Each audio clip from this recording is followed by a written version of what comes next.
سلام نعم يكون تخطاتل تنزرت ميديا نلوميا بزوانا عالمنا نزقات عبيتي بوليتيكاون وتدرون من قصاصات حيزنا قريبنا لنا حوحات كاب قبص السودان ندرون تلاقحو متقعت مكياد موطانو حوحات كوينات تجميرو عباس مرا خوين برا بمغلا كوين كمر حيخل انكبل جنرال باجا مقلازم جنرال برهانو جولا كاب سلطانو كمز إلا محبارو سلسة تقاروا بسعود عرب داقم كمز ترشون مقلازم نيرترا حدقا نإثيوبيا دم عدل كخون زغل حدش تمرتك أيها بحري كم زت عايشن زدهسوسو صبات حزنا لنا نشانلنا شير لايك سابسكرايب كتقبر بمعدام ناب زرزرو مكينة سقراكم بفلاماي زينان تنجمر حوحات كاب قبصن سودان ندرون تلقحو متقعتن مكياد وطينو كامزلو تقليزم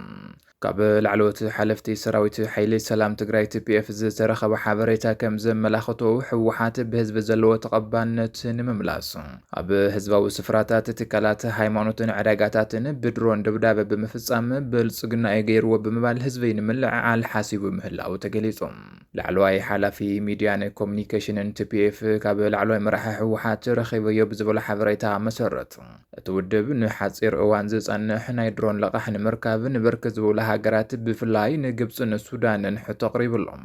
TPF حوحات بدمن موتن تجارو تخويلا كسب حزز أنحت مخانا بمجلاز حزدما كالي عبينا يتفات قيح سحتات مفصام تدالهم هلاوات انقيقهم تي كابل علوي حلقة في ميديان كومنيكيشن سراويت حيل سلام تجراي TPF زوات مجلس كم زملاخته حوحات أبزوان زي بسانكي زلو بوليتيكا وتقبالنتن بكبيد درجة نانقل بممسون نزين ممكاتن هزبين بحدش نايكوت عن وطرة حرانا نمتاون حدقنيا وتدرو سرحيت مفصام يدالولو تبهيلوم أتي حلافي كابل علوي مرح حوحات رخيبة يبزبل وشت أو حبريتا مسرت تودب أبل على سبيل أو هزبي متقعتي بمفصام ناب كالي أكالت أجيع خاني مخصاص السلتي كتك أموتون كمزل وافليتون مسرت تزوز حبريتا حوحات نزيز حسبو متقعتين مفصام نحات إروان زصنح نايدرون لقاح ويدو ماكيراين مركب نبركز بالهاجرات حتو غريب الله كابتن حتو زقربلن هاجرات دما قبزنا سودان يركب أن تبايلون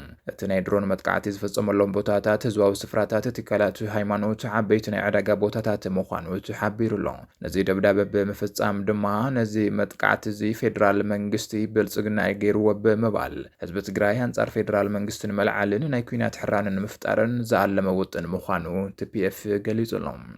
أبزوجت كلتا معلتات واننتن زي تفلت أدرونات بكتماتات مقلن كبابتات عفارن كزنبيا كم زتر أيام مقلاص ناززكاريو حيلي أيار إيتوبيان تخونوون ناتي زي كون أدرونات النفرت وقنا بكبابتات مقلن عفارن يزنبيا كم زلوا مقلاصو يذكرن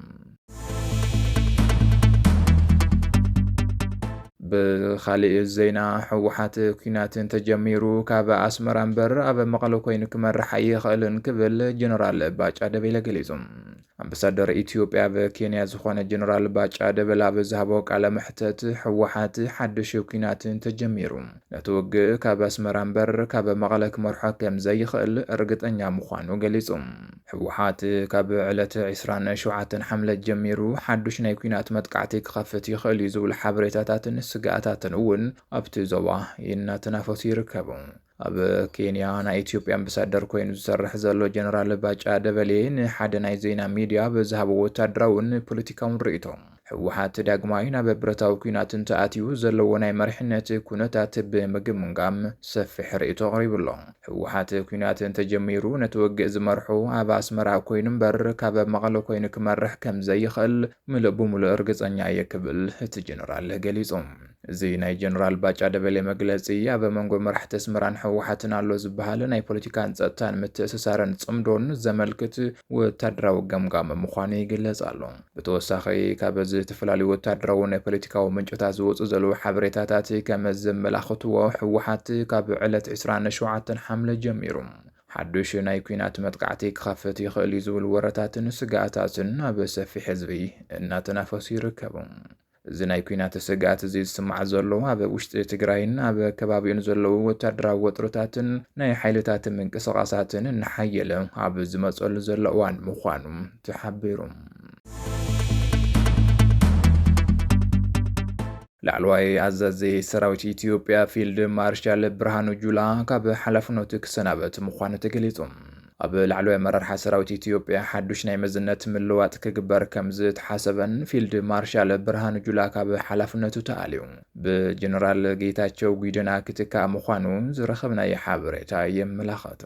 ኢታማጆር ሹም ፊልድ ማርሻል ብርሃኑ ጁላ ካብ ዝመጽእ ወርሒ መስከረም 2019 ዓ.ም ጀሚሩ ካብ ወታደራዊ መዝነቱ ብጥሮታ ከም ዝሰናበት ተሓቢሩ። ኣብ ቦታ ብርሃኑ ጁላ ድማ ብወታደራዊ ኢንተለጀንስ ዝሰርሕ ዘሎን ኣብ ኣሶሳ ልዕሊ 10,000 ሰራዊት RSF ሱዳን እናሰልጠነ ዝርከብን ጀነራል ጌታቸው ጉዲና ክሽየም ምዃኑ ተገሊጹ።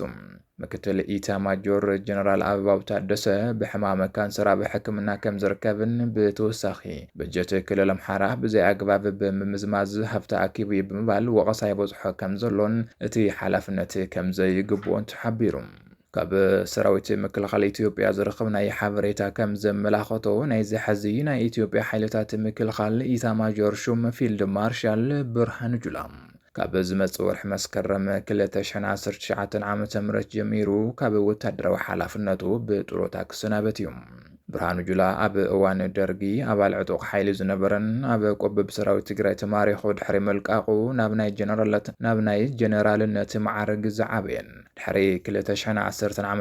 ድማ ብቀዳማይ ሚኒስትር ኣብይ ኣሕመድ ናይ ፊልድ ማርሻል ማዕረግ ዝተዋሃቦ ወታደራዊ ኣመራርሓ ምዃኑ ይዝከር። ኣብ ቦታ ብርሃኑ ጁላ ተተካእ ኮይኑ ንክሽየም ተሓፂኡ ዘሎ ድማ ጀነራል ጌታቸው ጉዲና እዩ ተባሂሉሎም። ጀነራል ጌታቸው ጉዲና ቀደም ኢሉ ኣብ እዚ ምብራቕ ክልል ሶማልያ ዝነበረን ኣብ እዋን ኩናት ትግራይ ሓይልታት ኣሰሊፉ ኣብ ልዕሊ ዜጋታት በደል ብምብጻሕ ዝኸሰስን እዩ። በቲ ዝመጽእ ሓበሬታ መሰረት ጀነራል ጌታቸው ጉዲና ሕዚ ኣብ ናይ ምክልኻል ኢንተለጀንስ እናሰርሐ ዝርከብ ኮይኑ ኣብ ኣሶሳ ልዕሊ 10,000 ዝኾኑ ናይ ሱዳን ናይ ፁፅ ደጋፊ ሓይልታት RSF ሰራዊት እናሰልጠነ ኣንጻር ጀነራል አልቡርሃን ንኽዋግኡ እናሰልጠነ ዘሎ ምዃኑ ተሓቢሩሎም።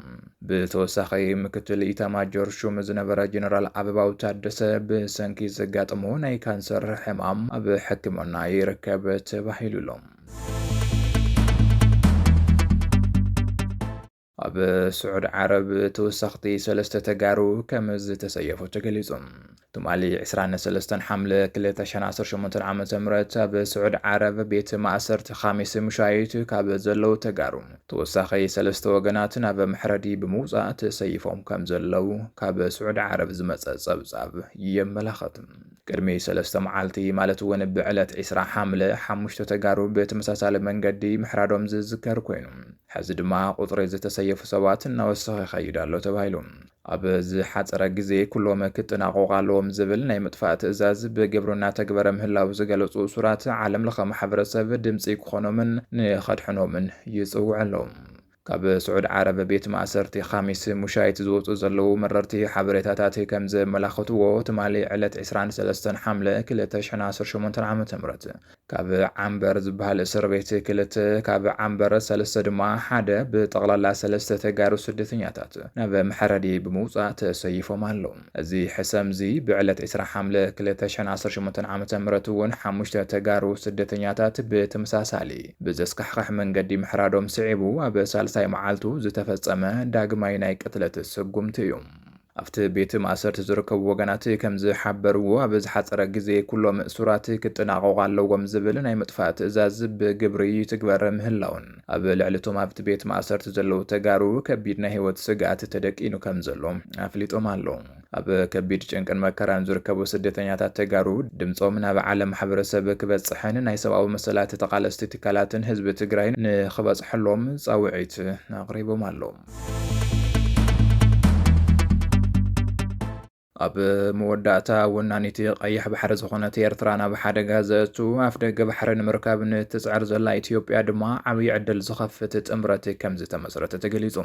ጸጥታ ቀይሕ ባሕሪ ናይ ዶብ ተዋሳእቲ ሃገራት ጉዳይ ጥራሕ ኣይኮነን ብዝብል መርገጺ ብስዑድ ዓረብ ዝምራሕ ሓዱሽ ናይ 14 ሃገራት ናይ ሓባር ሓይሊ ተመስሪቱሎም። ኣብዚ ሓዱሽ ተመስሪቱ ዘሎ ናይ ሓባር ሓይሊ ኤርትራ ከም ዘይተኻተተት ድማ ንምፍላጥ ተኻይሉ። እቲ ብ6 ጥሪ 2020 ኣቆጻጽራ ኣውሮፓውያን ዝተመስረተን ንኤርትራ ሓዊሱ 8 ናይ ዶብ ተዋሳእቲ ሃገራት ዝሓቆፈን ካውንስል ሃገራት ቀይሕ ባሕርን ኤደንን ዝብል ብዕሊ ምፍራሱ ተገሊጹ። ብስዑድ ዓረብ ዝምራሕን ናይ የመን ዕጡቓት ሑቲ ኣብ ባብ ኤል መንደብ ዝደቆኑ ናይ ንግድን ጸጥታን ስጋኣትን ምምካትን ዝዓለመ ናይ ባሕሪ ዶብ ዘይብለን ሃገራት እውን ዘካተተ ሓዱሽ ናይ ሓባር ጥምረት ሓይሊ ተጣይሽሎም ኣብዚ ኣብቲ ዞባ ሓዱሽ ናይ ሓይሊ ሚዛን ዝፍጠር ዘሎ ጥምረት ኤርትራ ብዘይ ምዕዳማ መንግስቲ ኤርትራ ብስዑድ ዓረብ ኣቢሉ ከቢድ ቅሬቱ ንምቕራብ ይንቀሳቐስ ምህላው ተሓቢሩ እቲ ኣብ 2020 ዋና መቐመጢኡ ሪያድ ብምግባር ዝተመስረተን ስዑዲ ዓረብ ግብፂ ዮርዳኖስ ሱዳን የመን ኤርትራ ጅቡትን ሶማልያን ዝሓዘ ናይ ቀይሕ ባሕሪ ካውንስል ንፀጥታ ቀይሕ ባሕሪ ናይ ተንዶብ ዘለውን ሃገራት ጥራሕ ሓላፍነት ብዝብል መትከል ኢትዮጵያ ንምግላል ዝተሃነፀ እዩ ነይሩ ሕዚ ግን ኣብቲ ዞባ ብዘለዉ ናይ ባብ ኤል መንደብ ናይ ሑቲ ዕጥቃውን መጥቃዕትን ዞባዊ ጸጥታን ምኽንያት እቲ ቀዳማይ መዋቕር ዘየድል ብምዃኑ ምሉእ ብምሉእ ንኽፈርስ ተገይሩሎ እዚ ስጉምቲ እዚ ጸጥታ ቀይሕ ባሕሪ ናይ ዓለም ሓቆፍ ንግድን ናይ መላእ ዓለም ጸጥታን ጉዳይ ምዃኑ ዘረጋገፀ ሓዱሽ መስመር እዩ እዚ ሓዱሽ ጥምረት ንስዑድ ዓረብ ሶማልያ ሱዳንን ግብፅን ሓዊሱ ኣሜሪካ እውን ዝሓወሰ ኮይኑ እቲ ሃገር ናይ ጸጥታ መሓዛ ኮይና ተሓዊሳ ከም ዘላን 14 ሃገራት ዝሓቆፈ ምዃኑን ሚድያታት ዓለም ጸብጺበን እዚ ሓዱሽ ናይ 14 ሃገራት ጥምረት ኤርትራ ዘይምዕዳማ ዓብዪ ናይ ጂኦፖለቲካዊ ውጥረት ስሒቡ ከም ዘሎን ንኢትዮጵያ ድማ ዓብዪ ዕድል ክኸውን ከም ዝኽእልን እናተገለጸ ይርከብ ዝኸበርኩም ተኸታተልቲ ንጽረት ሚድያ ነዚ ሰዓት ዘዋደድናዮ መጸብጻባት ኣብዚ ዛዚምና ኣለና ንምክትታልኩም ነመስግን ሰላም